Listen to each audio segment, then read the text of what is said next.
El misterio cabalístico del Zohar para duplicar tu fortuna.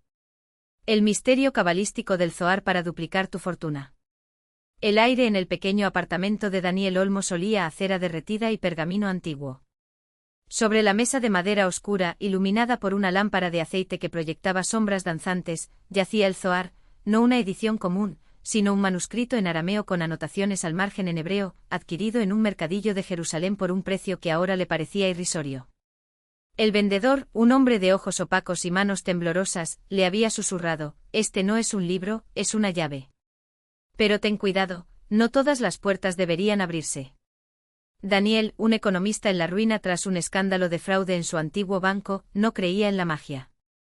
Pero cuando las páginas del Zohar se abrieron solas en la sección de Bereshit, el relato de la creación, y sus dedos rozaron un símbolo grabado en el margen, un árbol con raíces que se enroscaban como serpientes, sintió algo. No un escalofrío, sino una certeza. Como si el universo hubiera susurrado: «Aquí está tu salvación». 3 semanas después, Daniel ya no vivía en ese apartamento. Ahora ocupaba el penthouse de un edificio en el distrito financiero de Madrid, con vistas al Palacio Real. Su cuenta bancaria, antes vacía, exhibía 7 cifras. No había invertido en bolsa, ni heredado una fortuna, ni vendido su alma, al menos, no conscientemente. Simplemente había seguido las instrucciones del manuscrito. 1. El ritual del espejo invertido. Cada noche, al filo de la medianoche, debía escribir su nombre en hebreo en un espejo con sangre de pollo, símbolo de sacrificio sin derramamiento, luego borrarlo con un trapo empapado en vino de Granada mientras recitaba el Salmo 23 al revés. La primera vez el espejo se empañó con una figura borrosa que susurró: «El dinero es solo eco de lo que ya existe». Al día siguiente recibió un cheque por $50,000 de un cliente que había dado por perdido. 2. La ofrenda a Metatron. Debía dejar monedas de plata, exactamente 13, en las 4 esquinas de su casa, junto a un papel con el nombre del arcángel escrito en tinta roja. La noche que lo hizo soñó con un hombre alto, de rostro andrógino y vestimenta de fuego líquido, que le dijo: «Has despertado el flujo, pero no controlas su dirección». Al despertar encontró que todas sus deudas habían sido pagadas, pero también que su exsocia, Clara Rojas, había sido hospitalizada con un derrame cerebral. 3. El sello de la abundancia. El paso final, y más peligroso, requería tatuarse en la muñeca izquierda el Shema Meforas, el nombre inefable de Dios, según la tradición cabalística, usando una aguja de oro y tinta mezclada con cenizas del manuscrito. Quien lleve este sello verá multiplicarse su fortuna como el trigo en el desierto, decía el texto. Pero el desierto también devora. Daniel dudó. Pero cuando su nuevo Ferrari fue embargado por un error burocrático, o quizá no, y cuando su abogado le advirtió que el dinero, aparecido, estaba siendo investigado por la unidad antifraude, supo que no había vuelta atrás. Contrató a un rabino ortodoxo en un barrio oculto de Barcelona, quien, tras negarse 3 veces, aceptó realizar el tatuaje en un sótano iluminado por velas negras. «No es el dinero lo que te persigue», murmuró el rabino mientras la aguja penetraba su piel. «Es el equilibrio». La fortuna de Daniel se duplicó. Luego se triplicó. Compró un yate, una isla privada en el Caribe, y hasta financió una película independiente que ganó el Festival de Cannes. Pero cada vez que el dinero llegaba, algo o alguien desaparecía. Su hermano menor, Javier, murió en un accidente de parapente el día que Daniel firmó el contrato para su primera empresa offshore.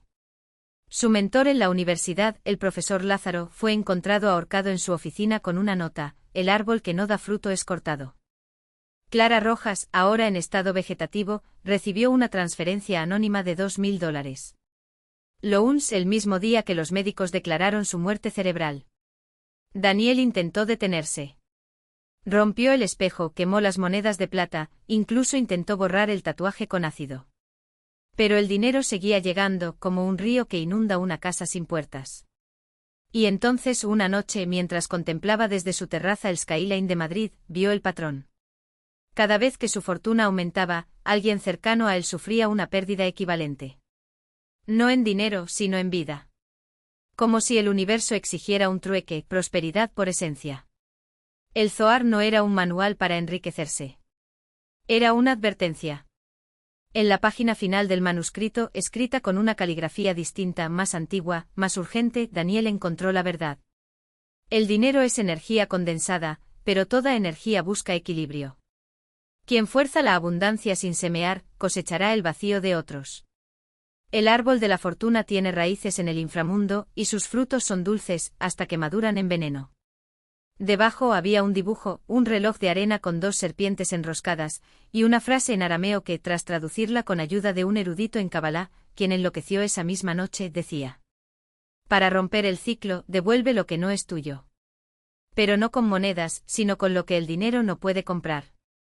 Daniel vendió todo. El yate, la isla, las acciones, el penthouse.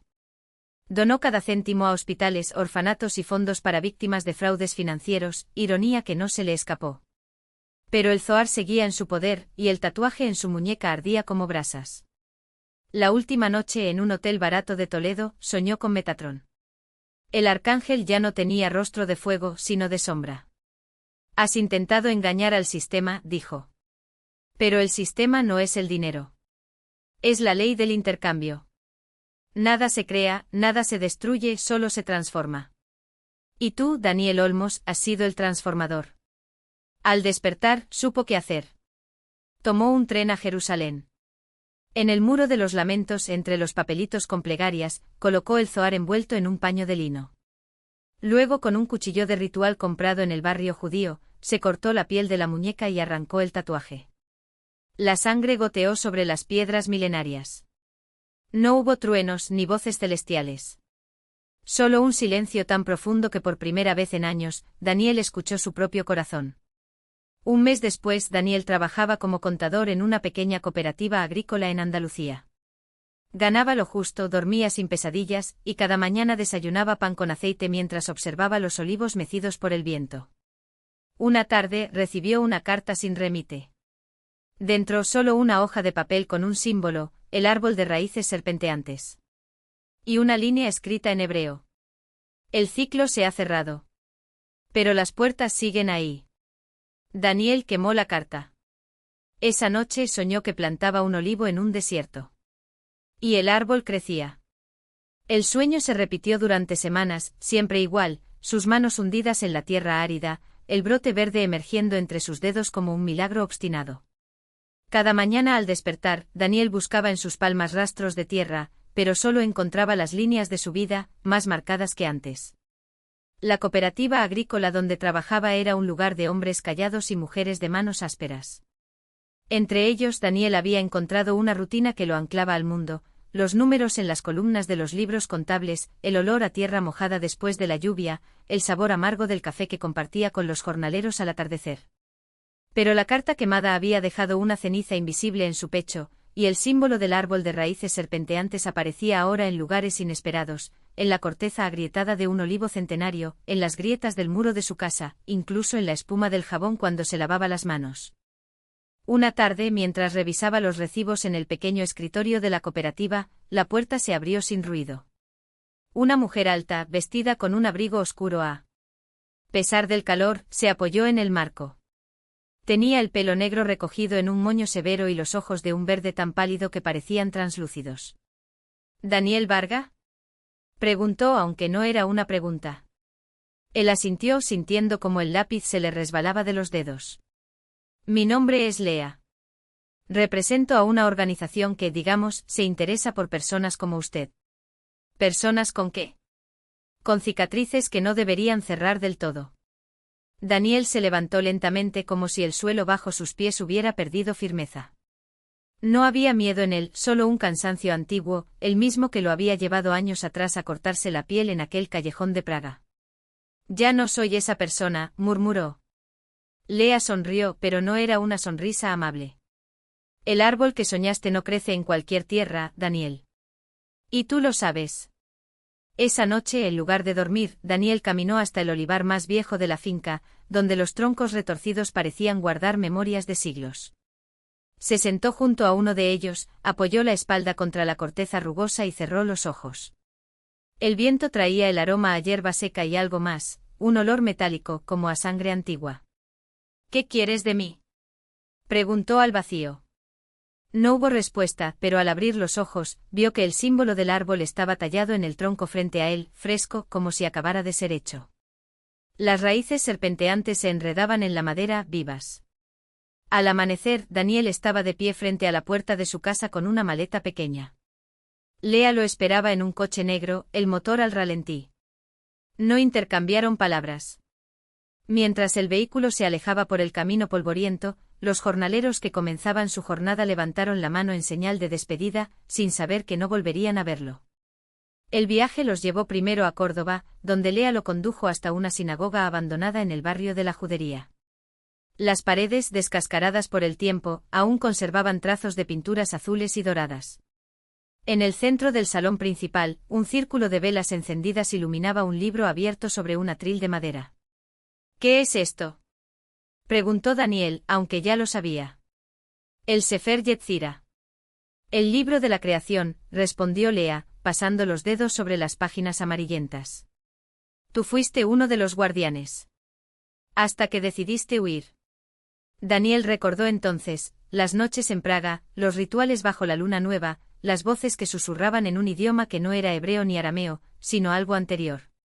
Había sido joven, ambicioso, sediento de un conocimiento que prometía dominar el caos. Hasta que entendió que algunas puertas no deberían abrirse, y mucho menos cerrarse. Ya pagué mi precio, dijo, mostrando la muñeca donde la cicatriz del tatuaje era ahora solo una línea pálida. Lea se acercó y tomó su mano. Su tacto era frío como el de un cadáver recién despertado. El precio nunca se termina de pagar, Daniel. Solo se pospone. Bajó la manga de su abrigo y reveló su propio antebrazo, el mismo símbolo del árbol, pero sus raíces no eran líneas, sino cicatrices elevadas, como cordones de carne viva que se movían lentamente bajo la piel. Daniel retrocedió, pero ya era tarde. Las velas se apagaron de golpe y en la oscuridad, algo respiró a su lado. No era Lea. No era humano. Cuando el sol volvió a salir sobre Córdoba, no quedó rastro de ellos en la sinagoga. Solo el libro abierto en una página donde una mano desconocida había añadido una línea en hebreo. El guardián regresa.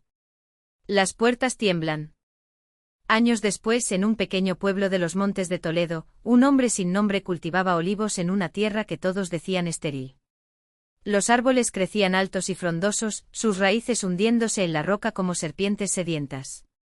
Los vecinos murmuraban que era un milagro, otros, que era una maldición.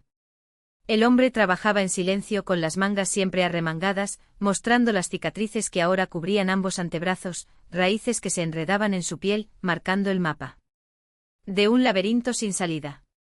Y cada noche, mientras el viento sacudía las ramas, soñaba con puertas. No las abría. Solo las vigilaba.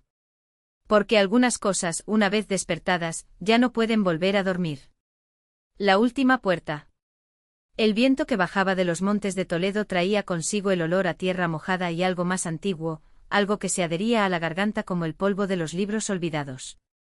El hombre sin nombre lo sentía cada vez que se agachaba para recoger las aceitunas caídas. Las cicatrices en sus brazos ardían, como si las raíces que las formaban aún crecieran bajo su piel, buscando algo. Esa tarde, mientras el sol se hundía tras las colinas, encontró una piedra entre los olivos.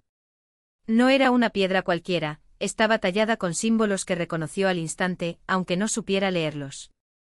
Al tocarla, una corriente fría le recorrió los dedos, y por un segundo, vio la puerta en sus sueños, alta, de madera negra, con herrumbre en los goznes y un silencio al otro lado que no era ausencia de sonido, sino algo esperando. La escondió bajo su jergón esa noche, pero el sueño lo arrastró de vuelta al mismo lugar, un corredor interminable de puertas cerradas. Esta vez, sin embargo, una de ellas temblaba. Al acercarse, vio que la madera se agrietaba, como si algo desde dentro intentara salir. Y entonces escuchó la voz, susurrando en un idioma que no era el suyo pero que entendía. «Has sido llamado». Despertó con el sabor a metal en la boca. Afuera, los olivos se mecían sin viento. Algo había cambiado. Al día siguiente los vecinos notaron que el hombre cavaba junto al olivo más viejo, el que tenía el tronco retorcido como un puño cerrado. Lo hacían en silencio observando desde la distancia, porque nadie se atrevía a cruzar los límites de su tierra. Pero esa vez, el hombre no plantaba. Desenterró algo. Era un arco de piedra, medio enterrado, cubierto de musgo. Al limpiarlo descubrió que estaba tallado con las mismas runas de la piedra que había encontrado. Y debajo, como si hubiera estado esperando, una llave de hierro, oxidada pero intacta. Los murmullos en el pueblo se volvieron gritos cuando, esa misma noche, el olivo más viejo se partió por la mitad con un crujido que resonó como un trueno. De su tronco abierto no manó savia, sino un líquido oscuro, espeso, que se filtró en la tierra y hizo temblar el suelo. El hombre sin nombre no se movió. Sabía lo que venía. Al tercer día, las puertas comenzaron a aparecer. Primero fue la del granero, que al abrirse ya no daba a la oscuridad, sino a un pasillo de piedra gris. Luego la de la iglesia del pueblo, que los feligreses encontraron sellada con las mismas raíces que marcaban los brazos del hombre. Y finalmente la suya propia, la puerta de su choza, que al caer la noche ya no era de madera, sino de un material que no reflejaba la luz, como si la hubiera absorbido toda. Los vecinos huyeron. Algunos intentaron quemar los olivos, pero las llamas se apagaban al tocar las ramas, como si el aire mismo las sofocara. Solo quedó el hombre arrodillado frente al arco de piedra, con la llave en la mano. «No puedes abrirla», dijo una voz detrás de él. Era una mujer, alta, vestida con un manto que parecía tejido con sombras. Sus ojos eran del mismo color que las cicatrices del hombre. «Ya está abierta», respondió él. Ella asintió. «Entonces solo queda elegir, ser el guardián o ser la llave». El hombre miró la puerta que ahora ocupaba el lugar donde antes estaba su choza. No temblaba. Respiraba. Recordó los sueños, las raíces en sus brazos, el líquido negro del olivo. Entendió que nunca había sido un agricultor. Había sido un centinela, y el tiempo de su vigilia había terminado. Introdujo la llave en la cerradura. No hubo sonido al girarla. Solo un suspiro como el de un durmiente que por fin despierta. La puerta se abrió.